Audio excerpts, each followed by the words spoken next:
Welcome back to Steve and Abby English, everyone. I am Steve. And I'm Abby.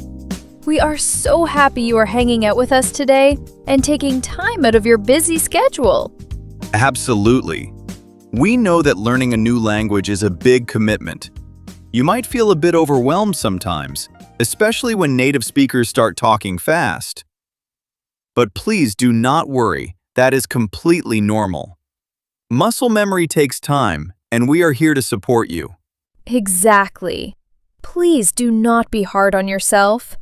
Just by turning on this podcast, you are doing a fantastic job.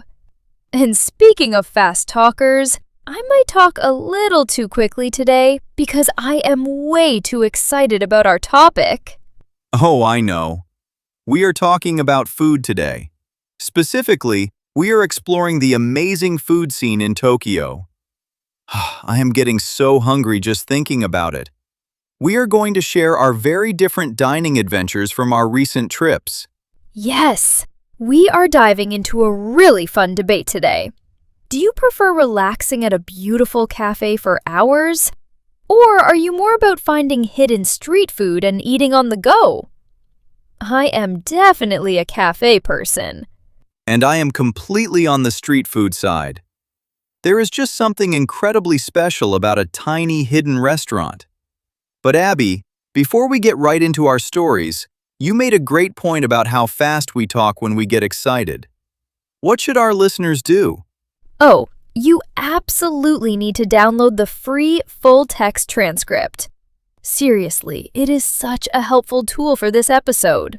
When we get super excited about Tokyo food, we will probably drop some casual phrases or speak a bit faster than usual. The link for the free full-text transcript is right there in the show description. It really is a game changer. Having the text in front of you helps connect the sounds to the actual words. It takes all the pressure off, so you can just enjoy the conversation without stressing over every single syllable. You can read along and practice your listening very naturally. Totally. I use transcripts all the time when I study a new language.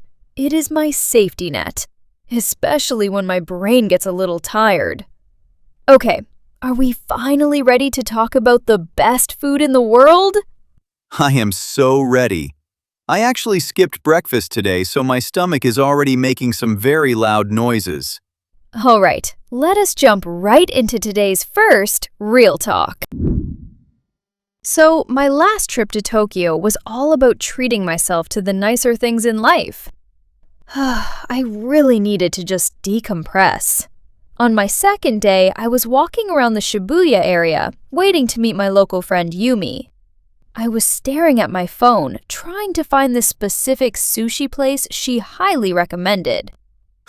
That area is a total maze. I always get lost there. Oh, it was a complete maze.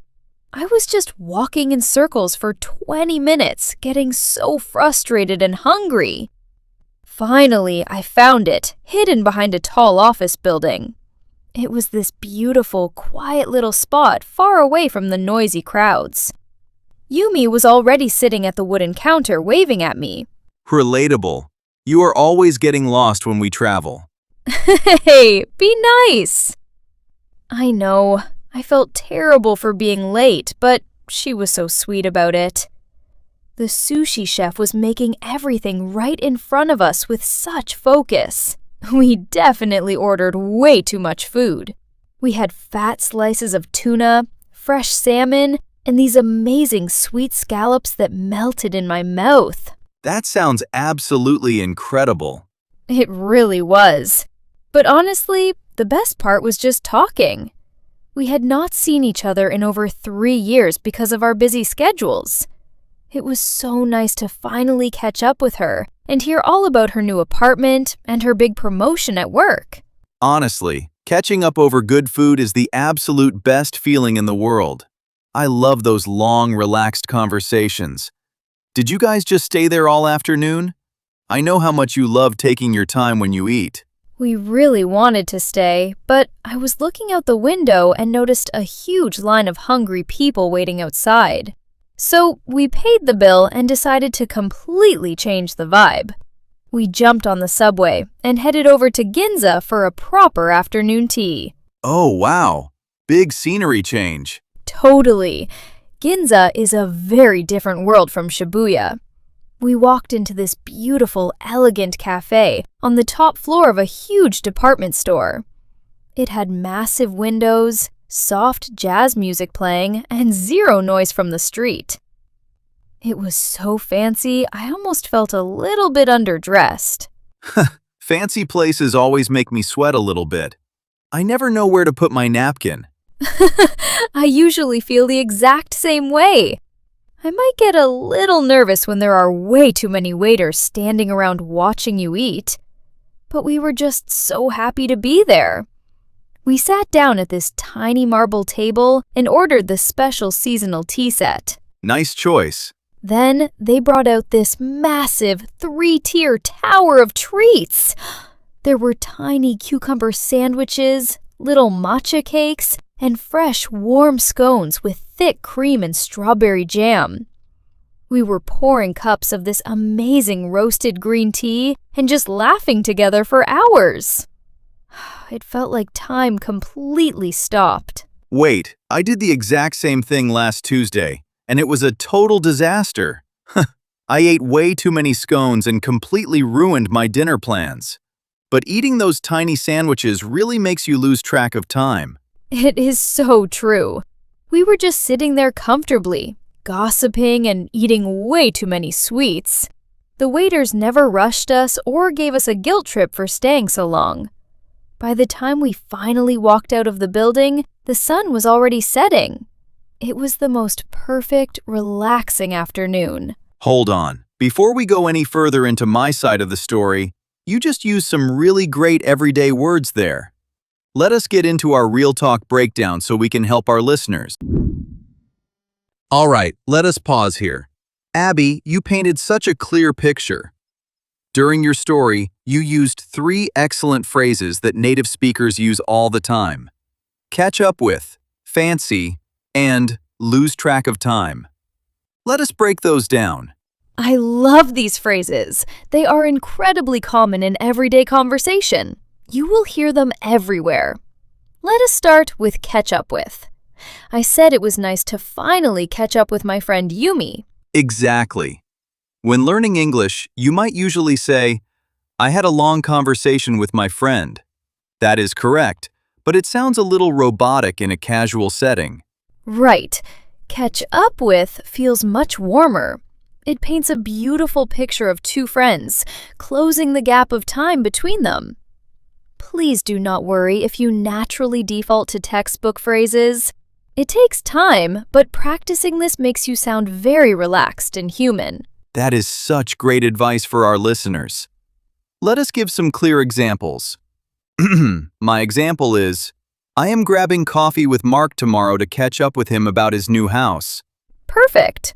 My example is, we spent the whole weekend just catching up with each other on the phone. Nice and easy. Now, let us look at fancy. You said the cafe was so fancy you almost felt underdressed. Yes.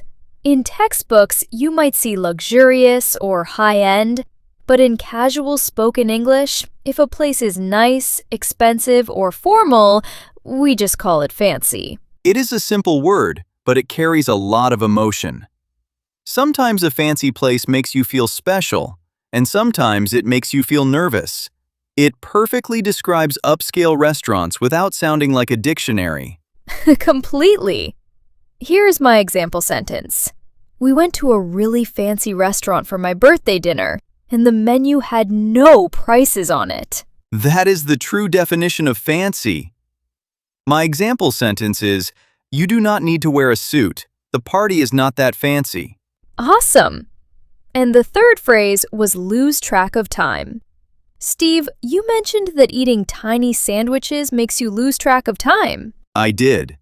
This idiom just means you are having so much fun, or you are so focused, that you completely forget what time it is. You stop checking your watch. Exactly. It shows you are really living in the moment. My example is, I started reading a good book and completely lost track of time. That happens to me often. My example is, we were having such a great conversation that we lost track of time and missed our train. Okay, now that we have got those 3 great phrases down and safely stored in your memory, let us look at the flip side of Tokyo dining in Real Talk 2. Alright, so my experience in Tokyo was the exact opposite of your fancy afternoon tea. On my 3rd day, I was exploring the Akihabara area by myself. I was walking around for over 8 hours straight, looking at all the retro electronics and vintage video games. By the time the streetlights finally turned on, my feet were completely dead, and I was mentally exhausted from all the bright neon signs. I honestly thought my legs were going to fall off. That sounds absolutely exhausting. I would need a nap. It really was. I was starving, but I did not want to sit down for a huge formal meal at a nice restaurant.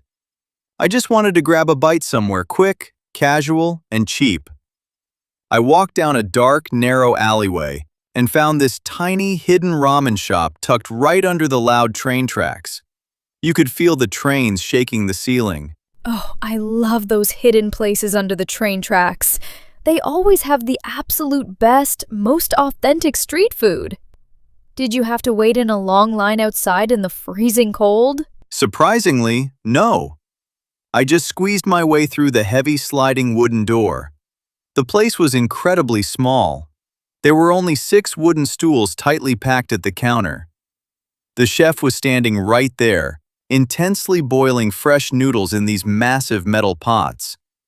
The whole room was filled with hot, delicious steam and the smell of soy sauce. That sounds so incredibly cozy. I love small places like that. It was amazing. I ordered a massive bowl of spicy pork ramen with extra garlic, green onions, and a soft boiled egg. When they finally handed me that heavy, hot bowl, I did not even look at my phone. I just put my head down and ate the entire thing in about 5 minutes. It really hit the spot after walking outside in the cold all day long. Oh, garlic ramen is the ultimate comfort food. It truly is. I was feeling completely recharged, but I was not ready to just go back to my boring hotel room and fall asleep yet. So I walked a few more blocks away from the main street and found this loud, super energetic izakaya. It is basically a casual Japanese pub where local people go to drink and eat small plates after a long day at the office. That is the perfect way to end the night. Definitely. The vibe was completely infectious. The second I walked through the fabric curtains, all the staff yelled out a massive welcome greeting at the exact same time. It was so loud, but in a really fun, welcoming way. People were packed in super tight, laughing loudly, taking their work ties off, and just finally letting go of all their daily stress. I love that kind of wild energy. It is so different from a quiet, fancy cafe. You can really just be yourself, talk loudly, and not worry about bothering the table next to you. At all. Exactly. It was zero pressure. I sat down on an upside-down plastic crate at a sticky little wooden table. I ordered a freezing cold beer and a plate of salty grilled chicken skewers. I actually ended up talking to these 2 friendly businessmen sitting right next to me. We barely spoke the same language, but we were cheering, using funny hand gestures, and sharing our food until midnight. It was the best night of my entire trip. That is such a completely different vibe from my elegant little tea party. But wait, I heard you drop some really interesting high-frequency phrases during your story. Time for our second Real Talk breakdown. I love breaking down these everyday expressions. In my story about the ramen shop, you heard me use 3 really common phrases. We are going to look at grab a bite, hit the spot, and let go. Let us start with grab a bite. I said I just wanted to grab a bite somewhere quick. This is an incredibly useful phrase. In a formal classroom, you might learn to say, I want to eat a small meal. But in real life, when we are busy, we always say grab a bite. It describes the state of eating on the run without sitting down. Exactly. It feels much more casual. Here's an everyday example. I usually just grab a bite at the cafeteria before my afternoon meetings begin. Perfect. And my example is, do you want to grab a bite before the movie starts? Please remember, it is totally okay if using colorful phrases like this feels a little strange at first. Stepping away from your textbook takes courage, and you are making wonderful progress. We have all been there. It is a process, but you will get there. Now let us move to our second phrase, which is hit the spot. I mentioned that the hot ramen really hit the spot after walking in the cold. I probably use this expression every single day. Instead of formally saying that meal was exactly what my body required, you just say it hit the spot. It describes that perfectly satisfied feeling when a specific craving is finally met. It is such a great feeling. My example sentence is, I was feeling so incredibly thirsty that large glass of cold water really hit the spot. That is a great one. Mine would be, after a long and stressful week, watching a funny movie on the couch just hits the spot. I totally agree with that. And our final phrase from my story is, let go. I talked about the tired businessmen letting go of all their daily stress at the pub. This is a beautiful phrasal verb. The formal way to say this might be to release your tension, but letting go describes the emotional state of finally dropping your heavy worries. You are basically exhaling after a hard day. It is a very human feeling. My example is, it was hard to let go of my frustration after missing my morning train. And my example is, sometimes you just need to let go of your mistakes and try again tomorrow. I know learning phrasal verbs can feel challenging at first, but that is completely normal. Absolutely. We have covered some great expressions today, but there are a few sneaky traps you need to watch out for. Let us jump into common mistakes and make sure you do not get them wrong. Now, let us talk about where people usually get this wrong. Even advanced learners fall into these traps. It happens to the best of us. Our first common mistake is with the phrase catch up with. A lot of students say, I need to catch up to my friend this weekend. Exactly. Do not say catch up to your friend. You should say catch up with your friend. We use catch up to when we are physically running in a race and want to reach the person in front. But we use catch up with for relationships and sharing life updates. Such a helpful difference. Trap number 2 is about losing track of time. Sometimes I hear people say, we were having fun and I lost the time. I hear that a lot too.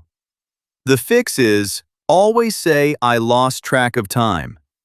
The reason is simple. You are not physically misplacing the hours like you lose your car keys. Track shows that you stopped following the progress of the clock. That makes perfect sense. Our final trap is with our new favorite food phrase, hit the spot. Do not say, that hot ramen really hit my spot. Please do not say that. Always say, it hit the spot. This is a fixed idiom in English.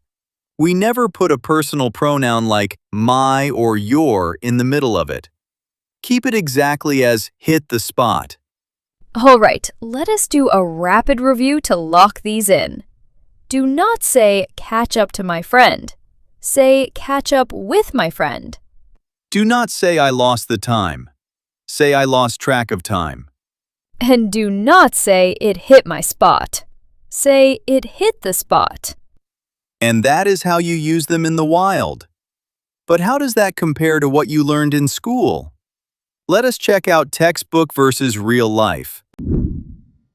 Textbook English is 100% understandable. So please do not be hard on yourself. Your message will always get across. But learning these small changes will make you sound so much more natural and relaxed. Let us look at 5 common examples from our Tokyo dining stories. I really love this section. Let us get started. Number 1. Textbook. I ate a lot of food. Real life. I had way too much to eat. Using way too much adds a very casual, comfortable conversational feeling. Number 2. Textbook. The restaurant was very luxurious.